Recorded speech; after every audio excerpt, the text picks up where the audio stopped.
ሚድሮክ ኢንቨስትመንት ግሩፕ ሚድሮክ ለሀገር የሚድሮክ ኢንቨስትመንት ግሩፕ የግብርና ዘርፍ የተለያዩ ባለሙያዎችን አሰልጥኖ ወደ ስራ አሰማርቷል። ባለሙያዎቹ ትምህርታቸውን ይከታተሉባቸው በነበሩ ዩኒቨርሲቲዎች ከፍተኛ ውጤት ማስመዝገብ የቻሉና የተቋሙን የመግቢያ ፈተና ወስደው ያለፉ ተማሪዎች ናቸው።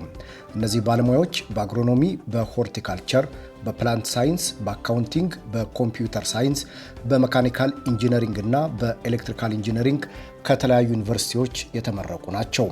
ባለሙያዎቹ ለሁለት ሳምንታት የተለያዩ የተቋማዊ ባህል እሴቶች እንዲሁም የተግባር ስልጠናዎችን የወሰዱ ሲሆን በግብርና ዘርፍ ስር በሚገኙት ሆራይዘን ፕላንቴሽንስ እና ኢትዮ አግሪሴፍት ድርጅቶች ላይ ተመድበው ለሁለት ወራት የስራ ላይ ስልጠናም የሚቀጥሉ ይሆናል።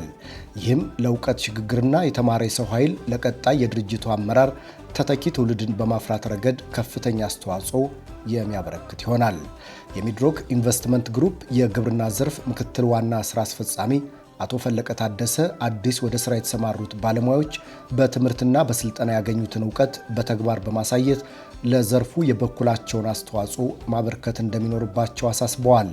ልምድና አዲስ እውቀት ሲደመሩ ከፍተኛ ውጤት ማስመዝገብ ስለሚያስችል በስራ ቦታቸው የረዥም ጊዜ ልምድ ካላቸው ባለሙያዎች ጋር በቡድን በመስራት የተሻለ ምርታማነት ለማምጣት መስራት እንደሚጠበቅባቸውም ተናግረዋል።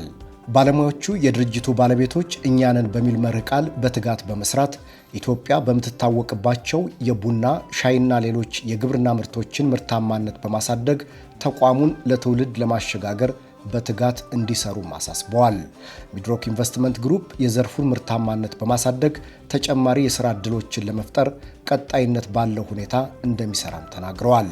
ሰልጣኞቹ በበኩላቸው ሚድሮክ ለሰጣቸው ዕድል በማመስገን ለሀገር በሚሰራው ተቋም ውስጥ ለመስራት ያገኙትን ዕድል በመጠቀም የሀገር ማልማት ዓላማውን ለማሳካትና ለትውልድ የሚሸጋገር ተቋም የመገንባት ሂደት ውስጥ ሚናቸውን ለመወጣት ዝግጁ መሆናቸውን ገልጸዋል።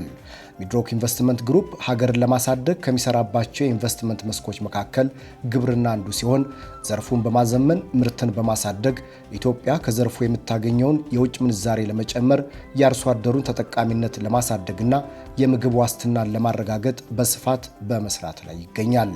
ሚድሮክ ኢንቨስትመንት ግሩፕ በማኑፋክቸሪንግ፣ በኮንስትራክሽንና ሪል ስቴት፣ በግብርና፣ በማዕድን፣ በንግድና በሆስፒታሊቲ ዘርፎች በመሰማራት ከ80 ሺህ በላይ ለሚሆኑ ዜጎች የስራ ዕድል መፍጠር የቻለ ግዙፍ ተቋም ነው። ሚድሮክ ኢንቨስትመንት ግሩፕ ከዓመታዊ ትርፉ 10 በመቶውን በመመደብ ማህበራዊ ኃላፊነቱንም እየተወጣ ይገኛል። ሚድሮክ ኢንቨስትመንት ግሩፕ የሀገር ሀብት